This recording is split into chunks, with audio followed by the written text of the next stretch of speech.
Bendito seja Deus que nos chamou para o louvor da sua glória. Eu cumprimento a todos com a doce paz do Senhor Jesus. E é com alegria que estamos chegando até você com mais um programa Mensagem de Vida. Queridos, o nosso tema hoje, a diferença de ter Jesus conosco. Mas antes da nossa meditação, eu quero deixar um convite para você estar conosco em uma de nossas reuniões. Todas as terças-feiras, às 19h30, acontece em nossas igrejas a corrente de oração dos 7 passos para a vitória em nossas igrejas. Todas as terças-feiras, às 19h30. Muitas pessoas têm sido abençoadas. Quem sabe você é uma pessoa que está buscando a Deus sozinha. Nós queremos ter a honra de poder te ajudar em oração. Esteja conosco na próxima terça-feira, às 19h30, na corrente de oração dos 7 passos para a vitória. Na quarta-feira à tarde, nós temos a tarde da bênção, às 15 horas. Esteja conosco na próxima quarta-feira. Nós temos em 2 endereços, na rua Lamartine 178 e também na rua Princesa Isabel 286. Esse horário é oportunizado a você que não pode ir à igreja à noite. No sábado, nós temos às 19h30 o culto de celebração a Deus, de louvor a Deus. No domingo de manhã, nós temos a escola bíblica às 8h30 e à noite o culto de louvor a Deus e celebração ao nosso Deus. Portanto, fica aí o nosso convite. É sempre uma alegria receber pessoas como você em nossas igrejas. O nosso tema hoje, a diferença de ter Jesus no nosso barco. Nós podemos dizer, é diferente quando temos Jesus no nosso barco. E eu convido você a estar meditando conosco. Eu quero abordar esse tema aqui no texto, encontra em Marcos, capítulo 4, verso 35, mas esse mesmo texto está registrado em Lucas, capítulo 8, e Mateus, capítulo 8, que fala que Jesus, junto dos discípulos, veio uma tempestade na embarcação. Por isso que o nosso tema, há uma diferença quando temos Jesus no nosso barco. Capítulo 4, 35 do Evangelho segundo Marcos, assim, naquele dia, sendo já tarde, disse Jesus, passemos para outra margem. E eles, despedindo a multidão, levaram assim como estavam no barco, e outros barcos seguiam. Ora, levantou-se uma grande temporal de vento e as ondas se arremessaram contra o barco, de modo que o mesmo já estava a encher-se de água. E Jesus estava na popa, dormindo sobre o travesseiro, e eles o despertaram e lhe disseram, Mestre, não te importa que pereçamos? E ele, despertando, repreendeu o vento e disse ao mar, acalma-te, emudece. E o vento se aquietou e fez grande bonança. Então lhe disse, por que sois assim tímidos? Como é que não tendes fé? E eles, possuídos de grande temor, dizia uns aos outros, quem é este que até o vento e o mar lhe obedece? Quem é este que até o mar e o vento lhe obedece? Eu estou aqui para falar deste que até o vento e o mar lhe obedece, que é o Senhor Jesus. A nossa vida, de um modo geral, ela acontece, às vezes vem algumas dificuldades e que nós podemos classificar como tempestade. E essas tempestades, elas vêm sobre o justo e sobre o injusto. Ela vem sobre o piedoso e sobre o impiedoso. E nós lemos aqui nesse texto que a embarcação, quando os discípulos receberam essa ordem de Jesus, Jesus entrou com eles no barco e Jesus, eles estavam ali em plena obediência. Ou seja, quando vem as dificuldades, isso necessariamente não significa que estão em desobediência. Vem uma doença, vem um problema, né? Um desemprego, vem um problema com o filho, coisa do gênero. Então, isso não significa, porque a tempestade vem sobre todo, porque no versículo aqui diz assim que, no verso 36, assim, e eles despedindo a multidão, o levaram assim como estava no barco, e outros barcos seguiam. Ou seja, aquela tempestade veio sobre todos os discípulos, e veio também aqueles que não eram discípulos. Né? Nós, recentemente aqui em Minas Gerais, fomos informados pela imprensa, né, daquelas barragens lá de mineração lá de Mariana, estourou. E aquelas barragens trouxe dejetos lá e saiu destruindo tudo. Com certeza ali tinha quem servia a Deus e quem não servia a Deus. Ou seja, aqueles problemas vieram sobre todos. Ou alguns iludem com o evangelho falso, né? Diz assim, olha, se você começar a servir a Cristo, você está imunizado contra todo problema. Não é bem assim. Agora, a diferença que eu quero contrastar aqui e deixar claro para você, que faz uma diferença enorme, é quando nós temos Jesus conosco no nosso barco, ou seja, na nossa vida. Esse exemplo que eu dei aqui é um tipo que é clássico disso. Né? Tem pessoas que certamente que moram nas margens do leito do Rio Doce, que sequer tinham ouvido falar sobre mineração lá em Mariana, daquelas barragens. E elas foram drasticamente atingidas, porque elas viviam a vida de pesca e lá agora está desempregado. Então o problema vem para um e vem para outro. Agora, a diferença é se nós temos Cristo conosco em nossa vida.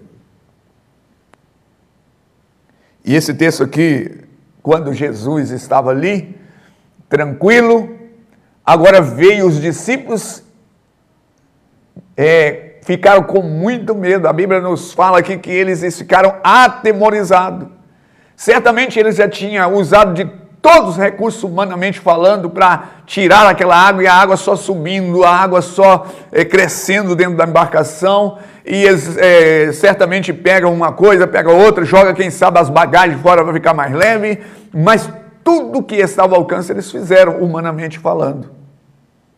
E nada resolveu. E aí eles, com medo, aterrorizado, a Bíblia diz que eles estavam com medo, né? Eles ficaram com medo, e eles possuídos de grande temor. E quando eles acordam Jesus faz a oração ali, repreendendo aquele vendaval, e uma coisa que ele fez, ele repreendeu os discípulos, exortou os discípulos por causa do medo. Jesus reprovou a atitude deles por causa do medo. Jesus não agradou da atitude dele. Por que vocês são tão tímidos? Queridos, o medo, na verdade, ele engessa a pessoa.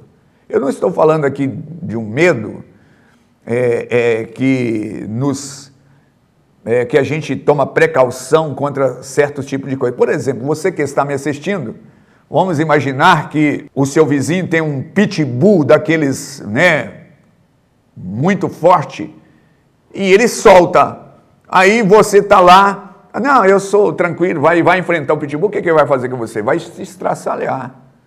Se você for uma pessoa sensata, senão eu vou correr para dentro de casa ou para um lugar seguro, né? Mas o medo, quando ele ultrapassa o limite da sensatez, né? Porque os discípulos estavam ali e eles, então, quando Jesus foi acordado, ele chamou, ele reprovou a atitude dos discípulos. Por quê?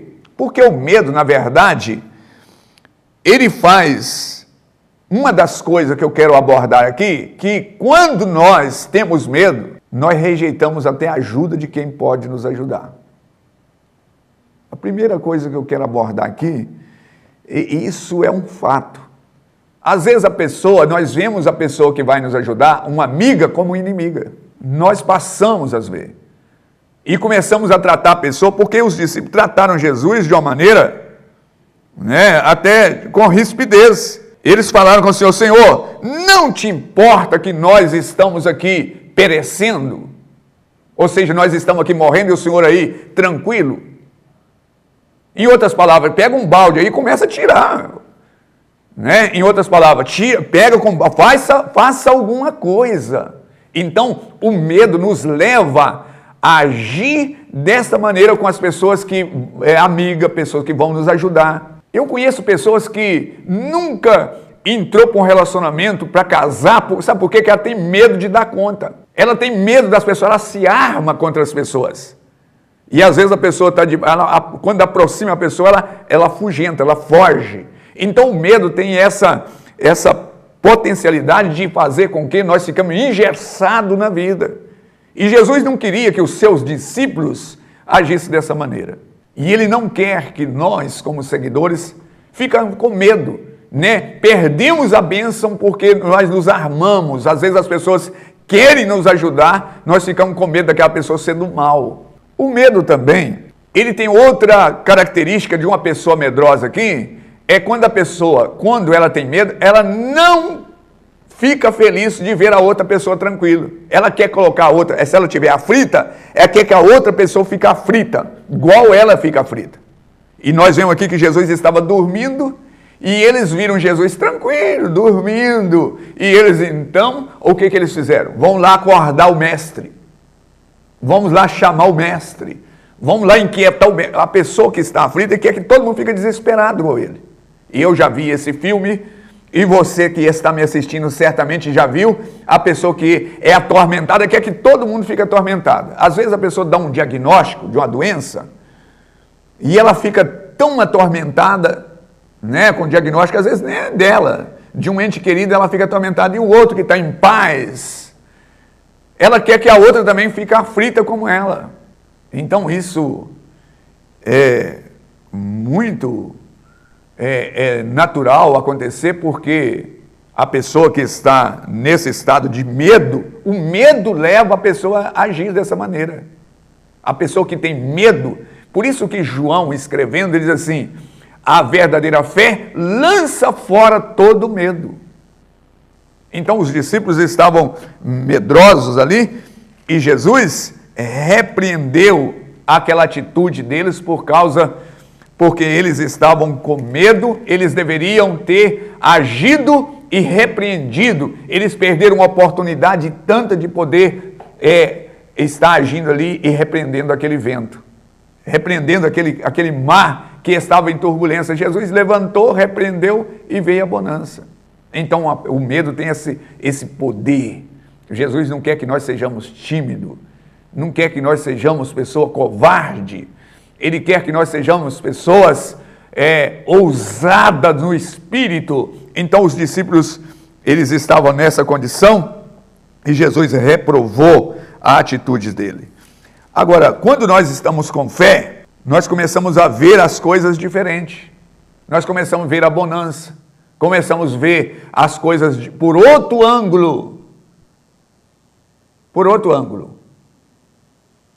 Né? Nós não vamos ficar vendo as pessoas como inimigo, não vamos ver uma situação dessa, ver as pessoas que estão em paz, desinquietá-las, porque nós vamos crer que o Deus está. Por isso os discípulos depois, quando Jesus acalmou a tempestade, eles falaram assim: quem é este?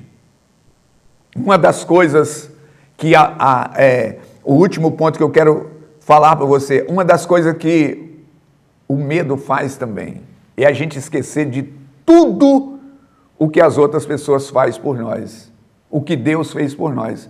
Os discípulos parece que deram uma amnésia. Quando veio aquela turbulência, veio aquela tempestade, parece que eles deram uma amnésia. Jesus já tinha ressuscitado o filho da viúva de Naim. Jesus já tinha curado um homem com a mão totalmente seca. Eles tinham visto Jesus fazer coisas extraordinárias e eles esqueceram de tudo. Então o medo, ele faz a gente esquecer de tudo quando a gente está com medo. Jesus estava dizendo que o que faz diferença é nós guardar os seus mandamentos, permitir que Ele dirija a nossa vida. Portanto, nesse instante eu quero orar, pedir ao Senhor que Ele venha revelar essa simples meditação ao seu coração. Ele não quer pegar carona na sua vida. Ele quer dirigir a sua vida. Ele quer governar a sua vida. E hoje é o dia de você decidir ao lado de Cristo. Falar, Senhor, eu quero que o Senhor dirija a minha vida. Pai Celestial, eu me dirijo a Ti em o nome do Teu Filho, para pedir a Tua graça sobre cada um de nós. Somos inteiramente dependentes e carentes do Senhor. Por isso, venha abençoar as nossas vidas. Queremos que o Senhor governe a nossa vida.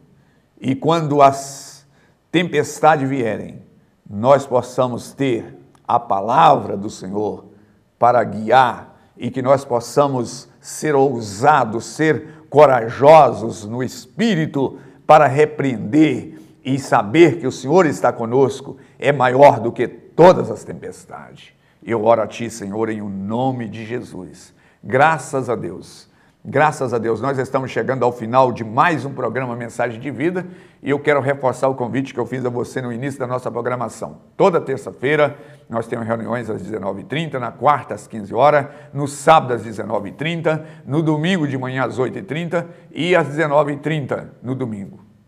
Caso o seu endereço fique longe do endereço que indicamos, recomendamos você estar indo a uma outra igreja em Caratinga e região. Há muitas igrejas comprometidas com Deus e com a sua palavra. Não deixe de ir na casa do Pai. Deus tem uma bênção para você. E eu aguardo você no próximo programa, Igreja Batista Renascer, uma mensagem de vida.